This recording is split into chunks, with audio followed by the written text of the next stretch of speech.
Бүгін дүниежүзілік театр күні. Киелі сахна қызметкерлері үшін айрықша мәнге ие күн. Қазіргі таңда еліміздегі театрлар жыл өткен сайын түрленіп, жаңа реңк алып келеді.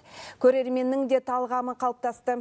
Көрген қойылымын талдап, талқылап, олқы тұстарын түгендеп отырады.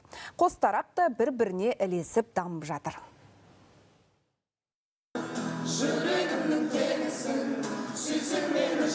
Киелі сахна өнердің шыңы. Осы биікке шыққандар елдің ақыласына бөленері анық. Бұрынырақта театр тәрбие құралы дейтін тәмсіл бартын. Бүгінде бұл түсінік ескірді. Көрермен сахнадан айтылған ойды ақиқат деп таппай, айтылған сөзді сараптап, екшеп алатын болды.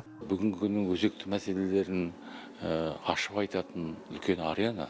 Ары қарай көрермен өз ойын түйіндейді. Келісе ме? Ол театрда айтылған, үлкен сахнада айтылған ойлармен келіспей ме?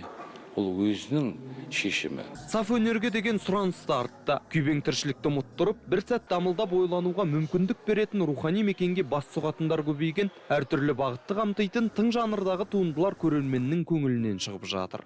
Бүгінгі күннің мұңын мұңдап, жоғын жоқтайтындай дәрежеде жұмыс істейді. Біздің мысал үшін әуезов театрының өзін білмейтін мемлекеттер аз деуге болады. Театр өзінің атына сай, затына сай жұмыс істеп жатқан театр.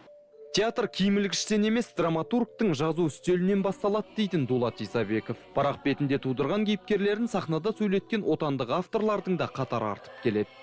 Мысалы, былтырғы жылдың статистикасына сүйенсек, 348 қойылым сахналанған, соның 151-і шетелдік авторлардың шығармалары болса, қалған 197-сі отандық авторлардың шығармалары. Енді бұны жыл сайын ұлғайту жоспарда бар. Елде ұзын саны 70-ке жуық театр бар. 57-сі мемлекеттік, олардың репертуарында 2,5 мыңнан астам спектакль жинақталған.